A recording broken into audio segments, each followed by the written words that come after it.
Good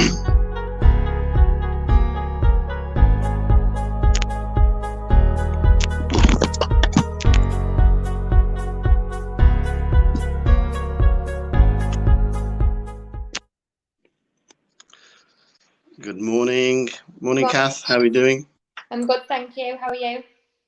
I'm very well, thank you. How are you keeping? It's been a long time. It has, yeah. I've just come back from holiday, so nice and relaxed and refreshed from that holiday. Oh, fantastic. Okay, well, before we start doing the introductions to Kath for all the people out there that are watching, today's topic is quite an interesting one. It's about receivership and why there are millions of buy-to-let landlords which are having problems with repossession. But it's actually not being reported in the news at the moment by anybody because it's just happening behind the scenes. So we're going to talk about that as the main topic today. But just to let all the viewers know, we've had Kath Locke on before on the show. She is a budding entrepreneur who entered a competition called the One Show, I believe, and she won the One Show. Is that right, Kath? The one competition it was, yeah. The one competition. Yeah. So tell us a little bit more about that and what happened. So it's been almost 3 months. The final was 9th of May. Started off in January. We did written applications. There was over 5,000 applications, and then from the written application that went down to 100, and then we had individual and group tasks to go down to 12, 9, 6, 3, and then the winner was picked on a live final. So I was picked by Stephen Green, who's a UK property trainer and developer, but also supported by a celebrity judging panel. So there was Paul Merson, Sally Gunnell, Josh Kelly, and then Gemma Sharples, who's Stephen's partner and also has multiple businesswoman. Wow, that's pretty amazing. So you had quite a celebrity panel there. Yeah. And how did you get selected? Was it a voting system where people had to vote in, I believe? And I think we obviously helped at this show to try and get you as much votes as we could.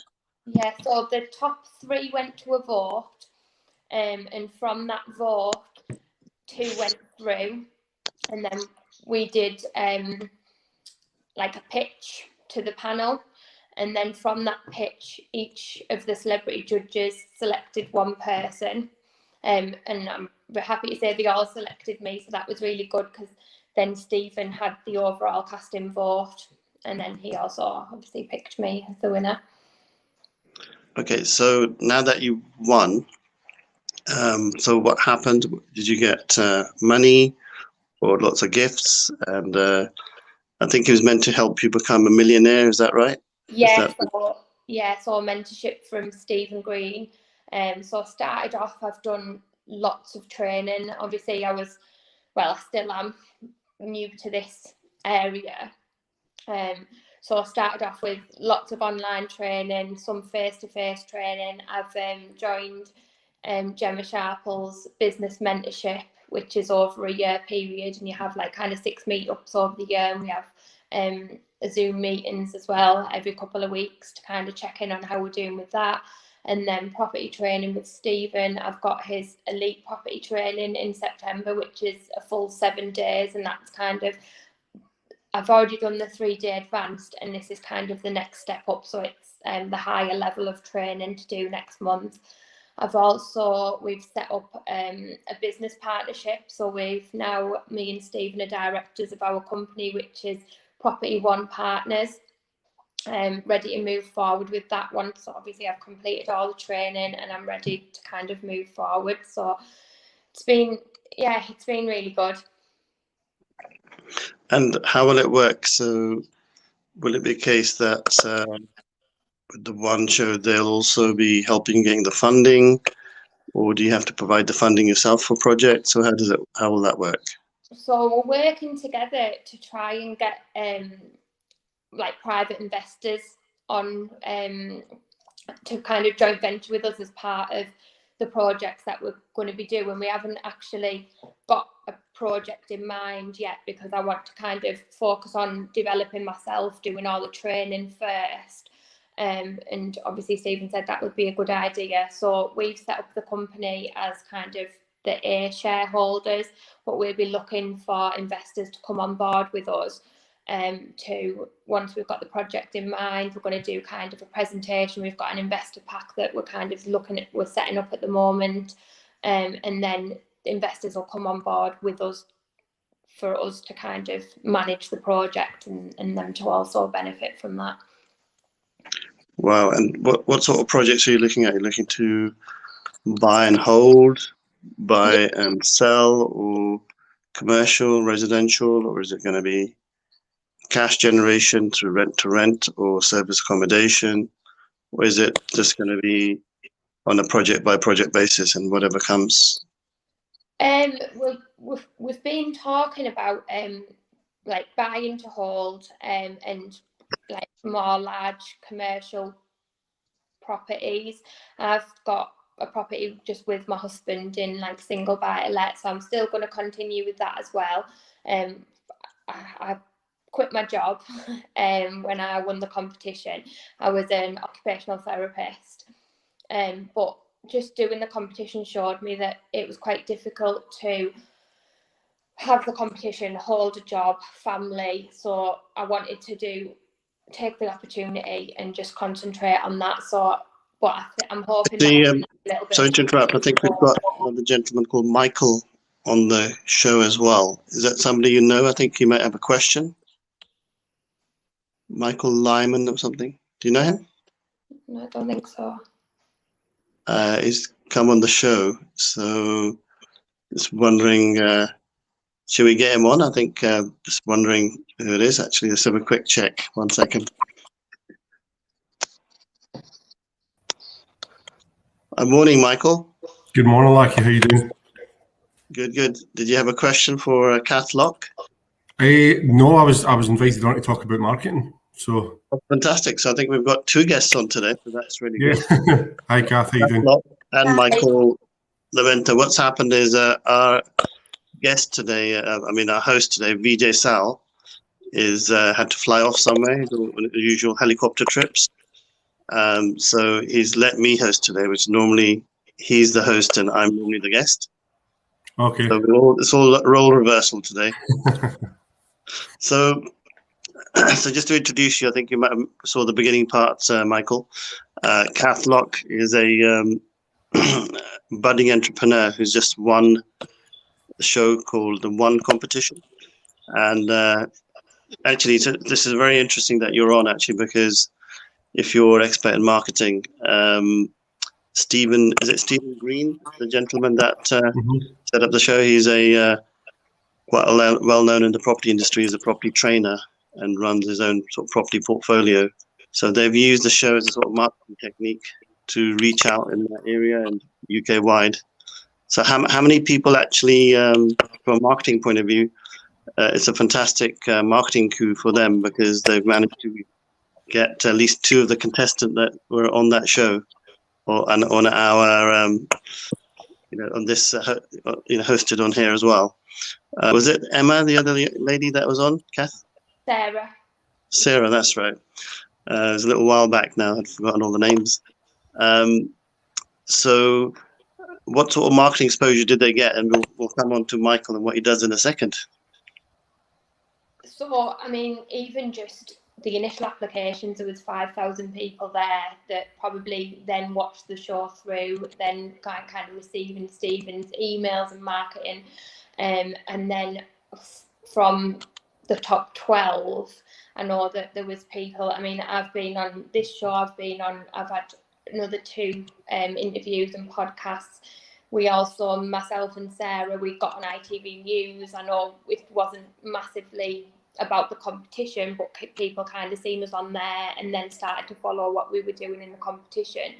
And and then we were kind of, when we were getting votes, one of the prizes, if you like, for voting for us was getting Stephen's online 6-week training. So then people that were interested in property then went on to do kind of his 6 weeks training, and then from there, who knows, maybe booked on to training with him. So there was a lot of opportunity for him to increase his business. So what would be interesting to know, I'm sure Michael will have this question in his head, and he'll tell me if I'm wrong afterwards, is what was the return on investment in terms of time, money and effort in getting all that organized? Because it's quite a feat trying to organize so many contestants and so many shows, and having that done over a period of about 6 months or something. So we'll come back to that, and I've got quite a few questions of Kath around publicity and marketing as well. So Michael, tell us a little bit about yourself, what you do, and we'll start talking about the main topic actually once we've done the introductions. Okay, so my name is Michael Lasenko. I run a marketing agency called NYK, based in Glasgow, and it's myself, and I work with several different contractors, each experts in their field. So we've got a Facebook ad specialist, we've got somebody who's very good at building landing pages and websites. And for me, the big thing, or the USP about my business, is that it's not just about pushing people in with the ads on Facebook, because there's a big disconnect between when somebody fills in a form on Facebook, for example, and then somebody in the sales team or somebody within the business getting in contact with them. So what we do is we put in automations in place, utilising a text messaging service, email, phone calls, and voicemail drops, to make sure that we almost warm the client up for our client, so that by the time they get in contact with them, they're kind of there or thereabouts, ready to buy, or got a lot more intent than they did at the start of the journey. Okay, wow. So that's going to be quite interesting, because I think when Kath goes out to start pushing to get property deals, she may actually need your services actually. So this could be the perfect match. I work with a couple of people in property. I've been involved in the property industry for a couple of years through a previous role that I was in. So I'm quite well versed in the sort of sourcing side of things.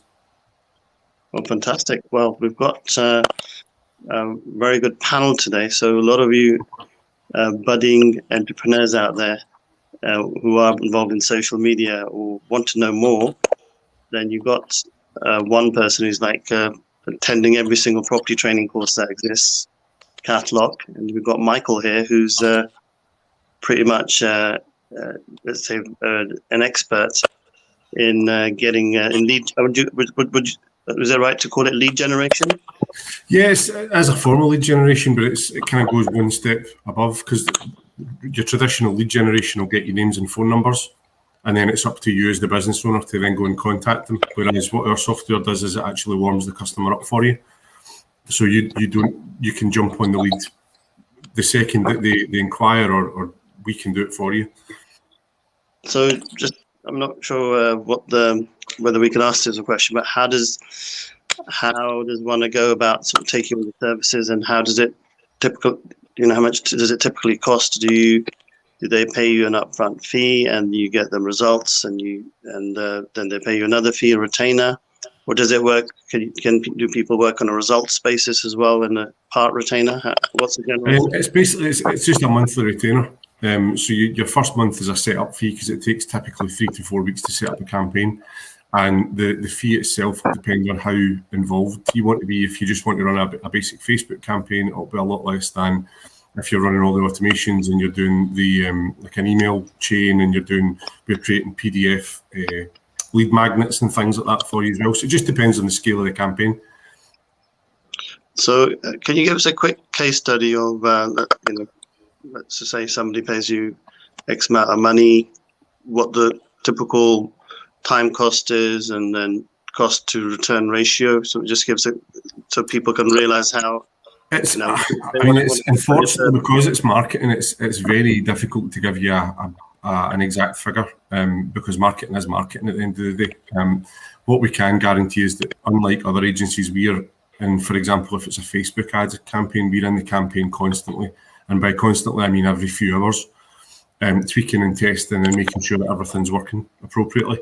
If we see something that's not working, rather than wait to the end of the month and then give you a monthly report that says that didn't work, we'll just jump on it and we'll change what's happening. So we'll change whether that's the creative of the advert or whether it's the targeting, the audience that we're showing that advert to. We can be very reactive to things like that.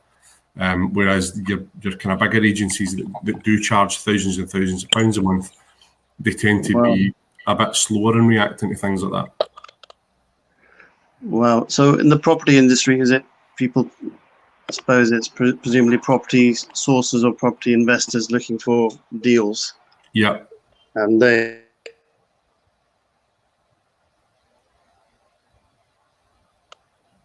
probably finding it difficult to get property deals on the table. Is it that type of thing? Yeah, so I'm helping about 3 sources at the moment who are helping people who are in various different financial situations or messy divorces or relocation, whatever the reason needs to be. And they're basically we're getting the person who's looking at the motivated seller, if you like. So we're getting those lead details, and then we're using a series of emails, texts, and phone calls to warm that customer up before we then pass them on to the client. Well, this could be quite an interesting conversation for both Kath and myself, actually, because I'll try and give somewhat of an intro of what the company does as well in a minute. But what I'm going to do is I've got enough of an intro about what we both do now, so I'm going to try and cover off what the main topic today as well. So it'll be good to get both your take on that as well. So today's topic is that there's millions of buy-to-let landlords. Actually, there's lots of landlords that are losing millions of pounds to the LPA receivers in the property industry. And considering both of you are in the property industry, it's not really a known fact, I would say, by 99% of people involved in the industry, because it's something I see every day, because I specialize in helping people in complex situations with receivers. And we simply provide litigation advice, and we provide bridging and development funding or joint venture funding or cash where people need it quickly or they can't find it anywhere because they've got their issues, and a lot of bridging companies don't like to give money to people that are in distress situations. And thirdly, if litigation doesn't work or the numbers are too tight for funding, then the option of last resort is that the client's going to sell their properties. And I've probably got the biggest database of buyers in the whole of the UK, actually, on my books. But primarily, I'll deal with the low end. So, the people want to buy 50,000, 100,000 properties. Got the mid end, people that want to buy anything from 500,000 to 5 million. Then I also deal with high net people, because we're based in the heart of Mayfair and Berkeley Square. So I'm talking to ultra high net buyers and property sources all day long. So we're a bit eclectic in the type of relationships we have. So it's quite an interesting one. So I'm pretty sure from Kath's point of view, we could probably be helping her on getting her a property deal that suits her requirement, because that's what I do all day long. And if she's got a fund there, so that, definitely there's a match there. And with Michael, actually, we could be also probably looking to find out about your services, because a lot of the leads that you can't fulfill, which are not going to go anywhere, especially where clients have got property to sell, but they're in negative equity or underwater, or they're about to go bankrupt. A lot of buyers or property buyers, they can't package up those deals, and they can't even put options on them. Okay. So what happens with those is that they're just going to fall by the wayside, and they probably end up going to Citizens Advice Bureau or to solicitors, but they're not going to be able to find a solution. So that's where our expertise lies with LPA receivers and helping those people out of that problem. Now, why is it that we're highlighting it today? Why is it big news? It is big news because it's not really being talked about in the industry. So this is sort of literally from the coalface, you could call it, because what's happening is, let's just say, just give you a scenario. If somebody's got, they're on furlough or they had a bounce back, they've used it to sort of keep themselves going with their portfolio, and they've got 10 properties, and suddenly the tenants have stopped paying them on about 3 or 4 properties because of because of COVID-19. You know, everybody knows what's going on with that. The tenants that think they can probably get away with doing it, or they've got genuine reasons because they themselves are in a predicament because of COVID-19. So what happens is that if they don't pay for those 2 or 3 properties, a lot of the lenders are putting receivers, take the properties on and selling them. And because COVID-19 is the big topic at the moment, nobody's really talking about what's really happening behind the scenes. Those properties are literally being taken and sold from underneath those people's feet.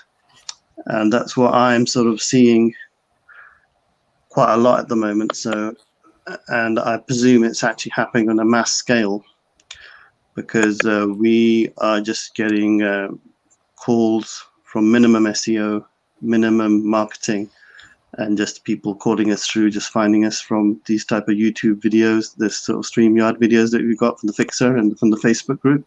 Yeah. So that's actually keeping us very, very busy. We're getting about 50 cases coming in per week, per month, of which we're taking on at least 25 or 20 because we're the specialists. So that's the sort of backstory about what this is all about. Mm-hmm. Let me start with Kath. I suppose as you're not out there sort of talking to vendors at the moment, you may not know really what's really going on, but what's your take on this particular topic? Do you see any of this, or is it too early because you're not out there knocking on doors yet?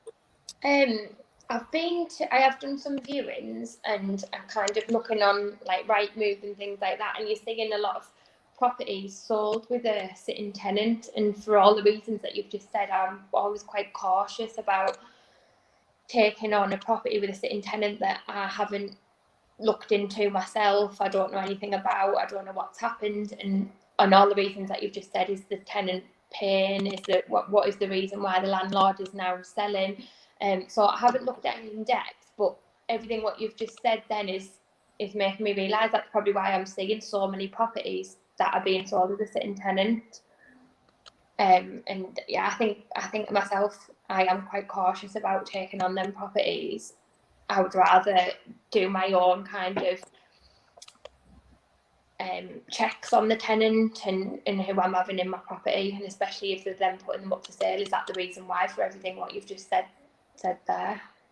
Well, I mean, just to give a little bit of a case study on a couple of cases that are going on without giving any names away. I've had a client with a property that was sold just around COVID-19 time, like March last year. And it had a sitting tenant, but the sitting tenant was already there for a year. But we got the buyer to buy. But we've been to court about 3 times now, or trying to get into court in between lockdowns. Yeah. But it's in Wales, but they keep on extending the eviction dates. So you can't evict now for another 4 months, apparently, is what the court said.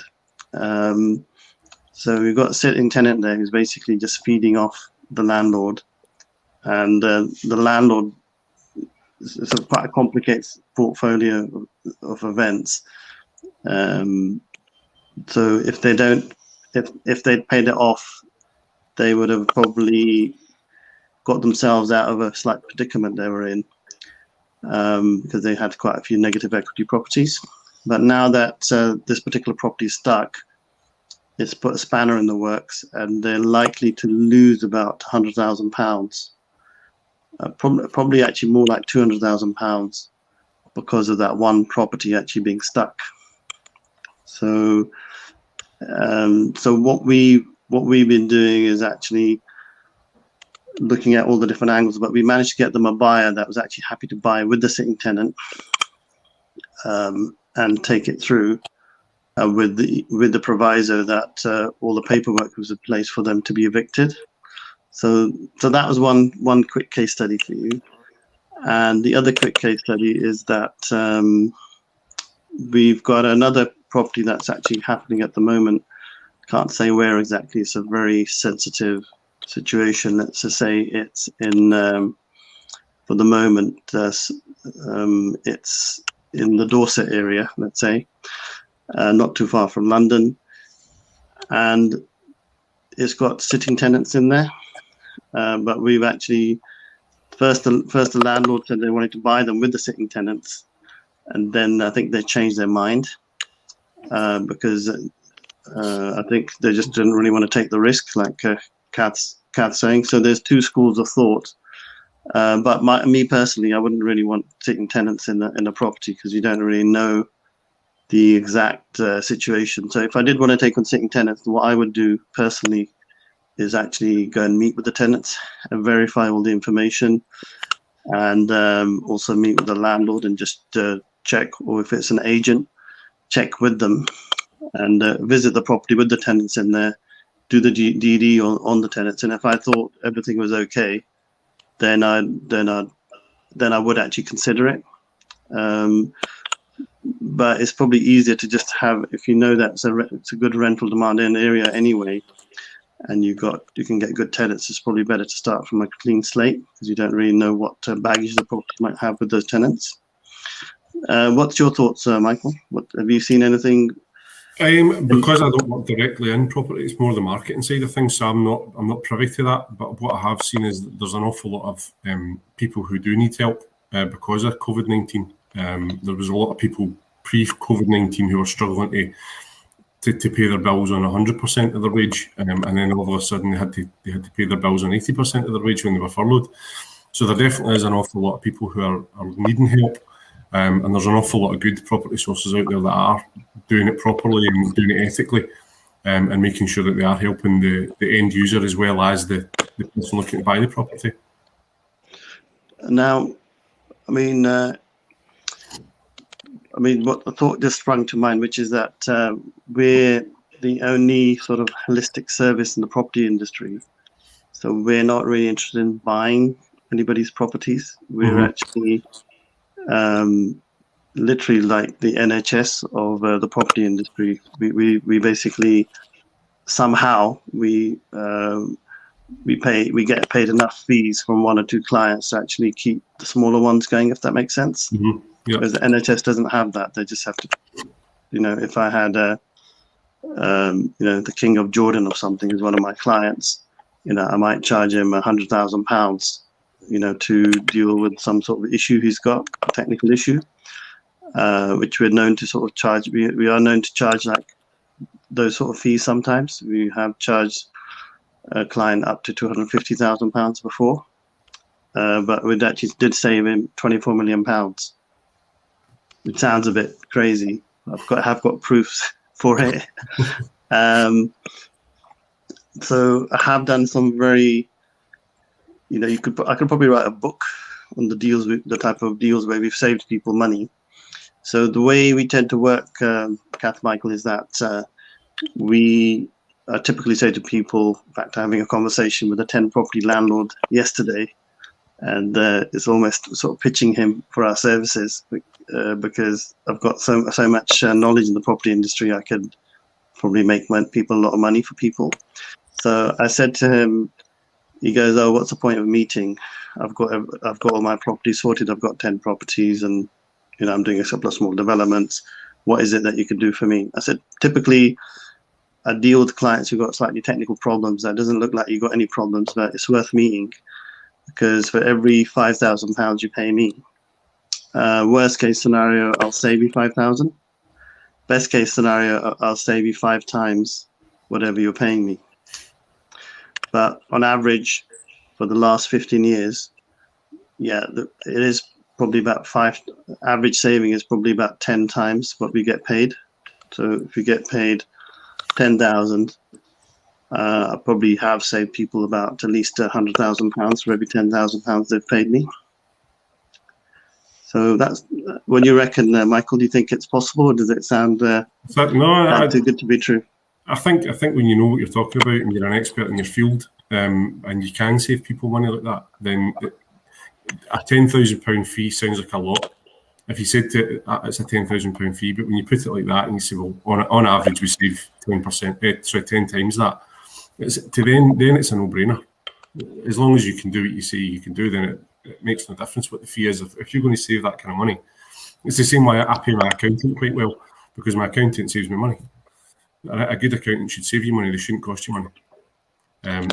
Right, Kath. Your employees should always pay for themselves almost. Right, Kath, you know which accountant to use now, yeah?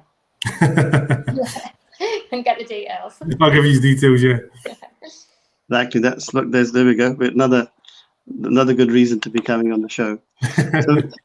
So Kath, so how what'd be interesting to know is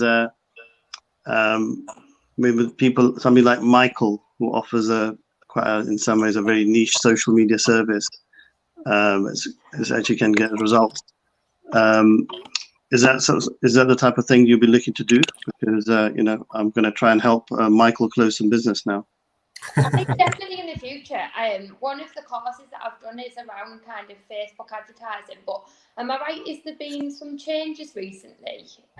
Because of the iOS 14, so the new Apple download, basically it gave people the option to opt out of advertising, which a lot of people did. So you have to be a bit more clever about your advertising, and you have to remember that it's interruption marketing. So nobody's on Facebook looking they sell their property fast, and nobody's on there looking for investors, for example. They're on there looking at pictures of kittens and pictures of their grandkids and nights out. So you have to think of a clever way of engaging that person whilst they're not thinking about you, and then getting them to take action. Yeah, because I looked at it when I did the competition.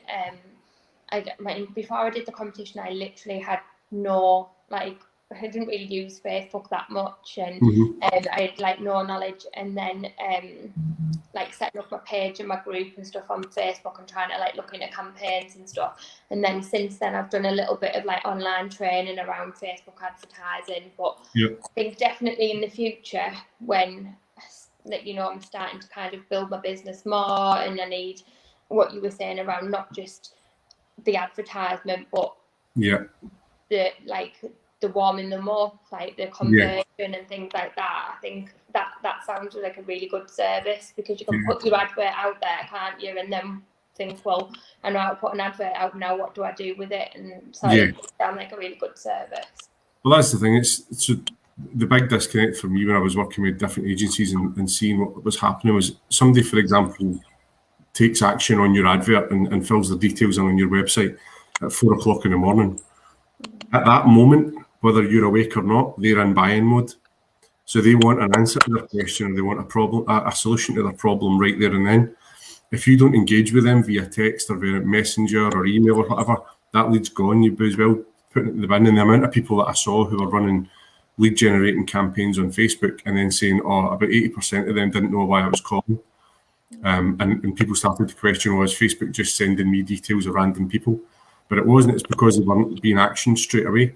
Even 10 minutes, 15 minutes later, it's too late. You need to be on that person, and you can only do that with automation unless you want to stay up to 4 o'clock in the morning every day. And absolutely, and sometimes even if it's not 4 o'clock in the morning, your time's better served somewhere else, isn't it? If you're busy in business and you're using all your time by kind of following up on these leads. You're in a meeting and you get a ping through to say, you've got a lead. I'll deal with that in an hour. I'll deal with that. I'm going to get a coffee, then I'll deal with that.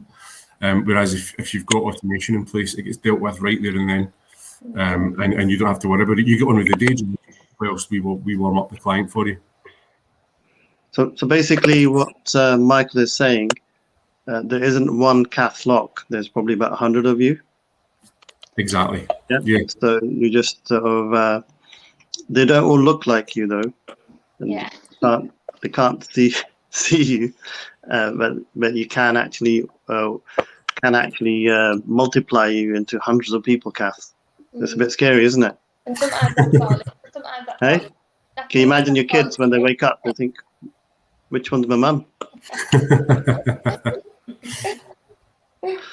So going back to this quite serious topic around receivership, just to sort of explain a bit further what LPA receivers are, and I think sometimes because I'm in the industry, I always sometimes assume that everybody knows what I'm talking about, but that's not always a good idea. So anybody doesn't know what LPA receivers are, I'm going to give a quick definition of that as well. So it's the Landlord and Property Act 1925, and it's quite a draconian act, which pretty much allows the lender, if they provide on the proviso, obviously they've got the contract when you actually buy your buy-to-let property or do your bridge, a commercial bridge, this is for unregulated lending only, or for your office block or whatever. It allows pretty much the landlord the power of sale and the power of control of all the rental collections on that property. And it's quite a flimsy law, and there's very little precedence, but it pretty much allows the lender to take the property over and do with it as they wish. So that's how draconian it is. Actually quite scary if you think about it. Now, if you give you a quick example, somebody's got, like I think I gave that example earlier, let's just say somebody's got 10 properties. They are with Mortgage Express or UKAR, one of these companies that are they tend to appoint receivers quite a lot. Birmingham Midshires. Let's just say 3 properties are with Birmingham Midshires. Let's just say one of them goes into arrears because you've got a bad tenant and you haven't got enough money to keep up with the payments because you might have lost your job, or you're having problems with your other tenanted properties. They're just about cash flowing. So one goes down, and let's just say it was a negative equity, that one as well. What they're going to do is, Mortgage Express especially, what they've been doing is they've been getting all monies charges across all their properties. If any landlord has got more than 5 properties, they put all money charges, which means that if one goes down and they have a problem with it, they can sell it. And if there's a shortfall, you haven't got control over the other 4 because they put charges on them. So even if you try to do something with them to pay them off, you can't, because they're the only ones that can do that because they've got charges across them. So technically you've lost control of your portfolio. As soon as they've got an all money charge, which is what they've done with nearly all their portfolio across the whole of their portfolio. And the only so there's quite a lot more to it, but let's just say if you went into arrears on that one property, and typically I think Birmingham Midshires might give you about 3 months. They may be okay, but Mortgage Express can be going with stealth, especially because they've done a lot of research on you. They'll know all about you, and they would have appointed a relationship manager, got into the insides of your portfolio, and they'll appoint a receiver quite quickly and take over your whole portfolio if they think that they can. And they'll try and find a small condition in the contract also, which is above and beyond that. So they will also use stealth tactics to actually get your portfolio off you, or they've even known to make up things that you missed a payment 4 years ago for 3 days, and that's why we're taking a portfolio over. So there's a lot of let's just say bad practice that can actually happen in that industry, and I'm actually aware of it, so much so that I am actually somewhat the most hated person by the banks in the country, by the way. You heard that here first. We don't normally say that, or we used to be a lot more, but 10 years ago, because we're doing a lot more of this work with large portfolios with the initial band of landlords. But what's happened is over the last 10 years, a lot of those properties have been eaten up by these banks now. So there's not that fight anymore, and we don't go out and actually challenge them face to face like we used to. So we're a lot more discreet because we don't really want to be regulated against to actually be stopping the banks, because if it's a government thing, We don't really want to be seen to be doing all that type of work. So we tend to be a lot more wary about putting our name out there and doing that type of thing. So hopefully the banks aren't watching this bit here. but so if my name did ever appear in a meeting with a client, they normally don't choose not to turn up because they know that they won't be able to beat us. We're unbeatable somewhat in this particular area of law. And so what we would typically do is, some of the stories are unbelievable. Actually, we've had situations where clients literally, they've taken the property. So three quick scenarios. One, one particular receiver, they changed the locks and put security in the property to stop anybody coming into the property doing anything. And because we understand the law, we pretty much walked into the building and changed the locks back, and the security just left. So that's how simple or complicated it can be. We've had other situations where the client just come to me and they didn't know what was going on, and the property is about to go into auction. They come to us 3 days before the auction.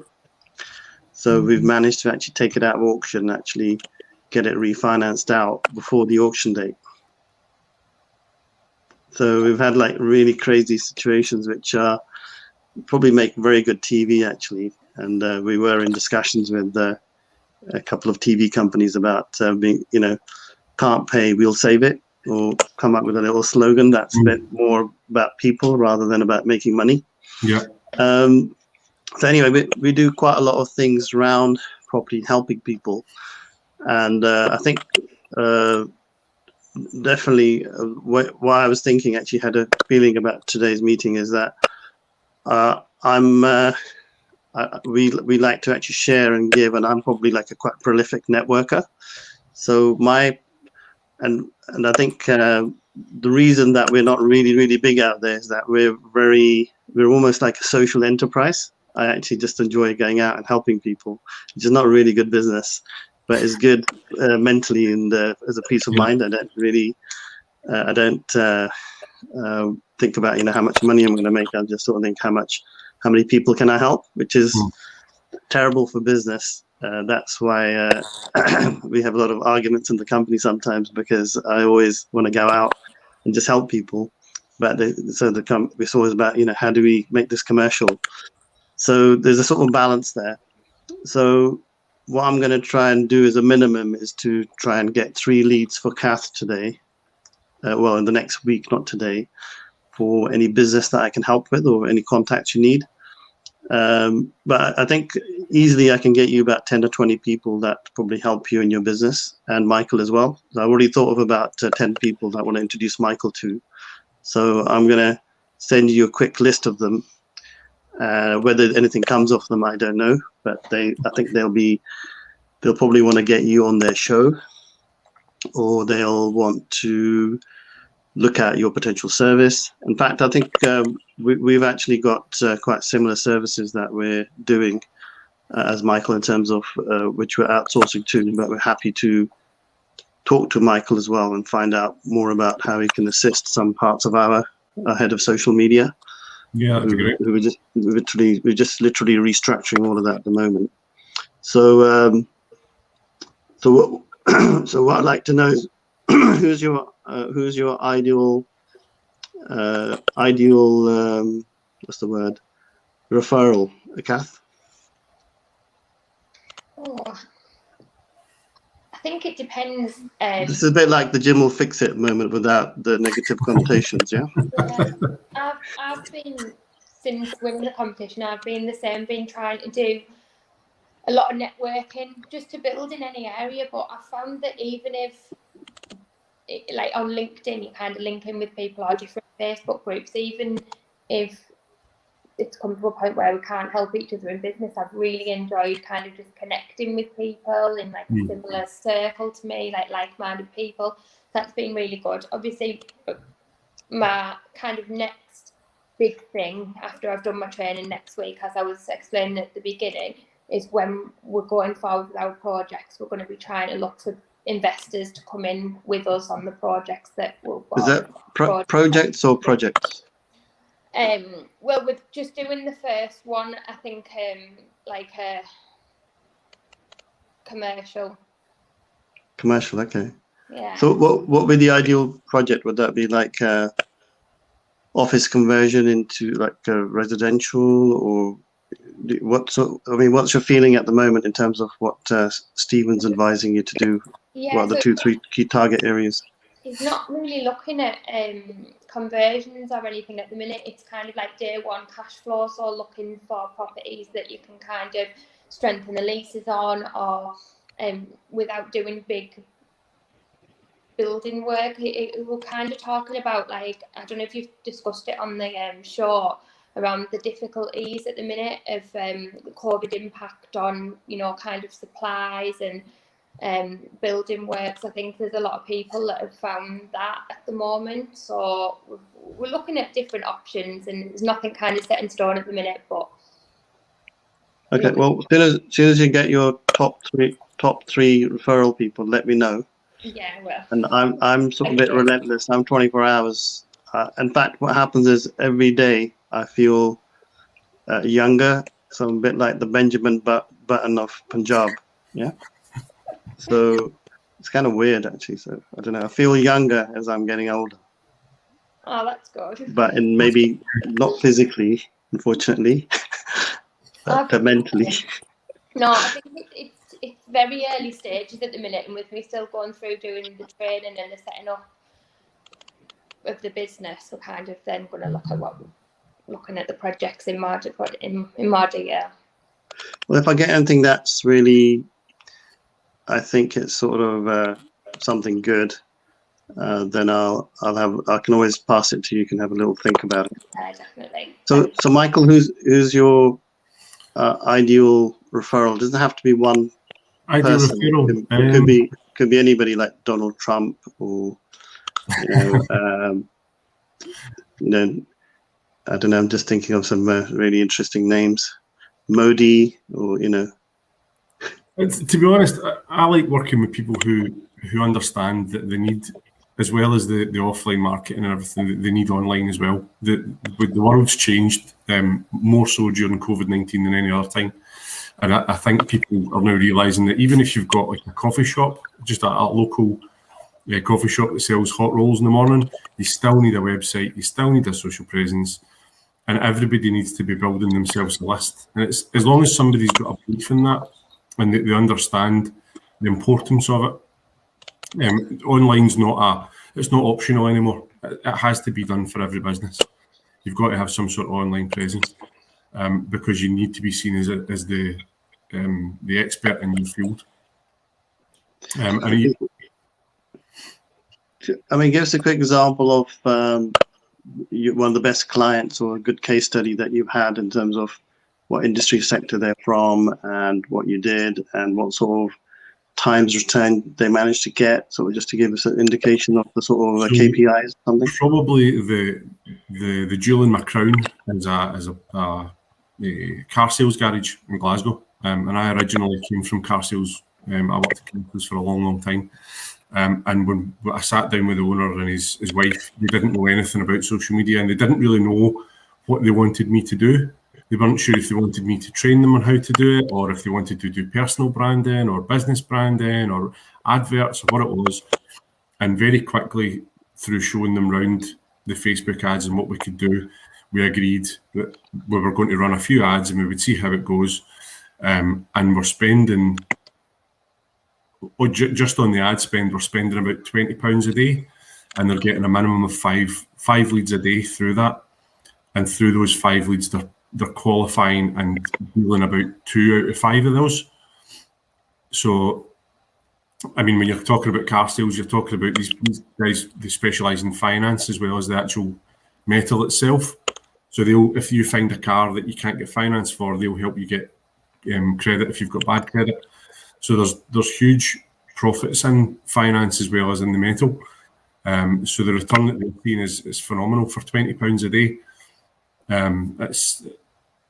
It's amazing. The first 3 weeks, I think we got 97 leads, and we weren't running a campaign that was supposed to generate leads. We were only generating traffic to the website, but it's just worked so well that now it's a no-brainer for them, and they totally understand. And now they're talking about how can we spend more money to get more leads and to get more qualified leads, and how do we, because they're getting such a large amount of leads and they've only got a certain amount of salespeople, how do we then qualify the leads during the process?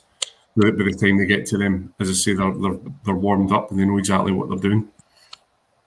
Yeah, I think what happens is a lot of people go about business in terms of they maybe understand only the mechanics of the ABCs of it, like getting the product and doing the accounting, doing a tiny bit of marketing, getting the sales force in. But in some ways, lead generation is pivotal to the business. Without that, you can't make it work. So even if you didn't have a business, but you can get the leads, you can probably build the business around the leads. Would you agree, Michael?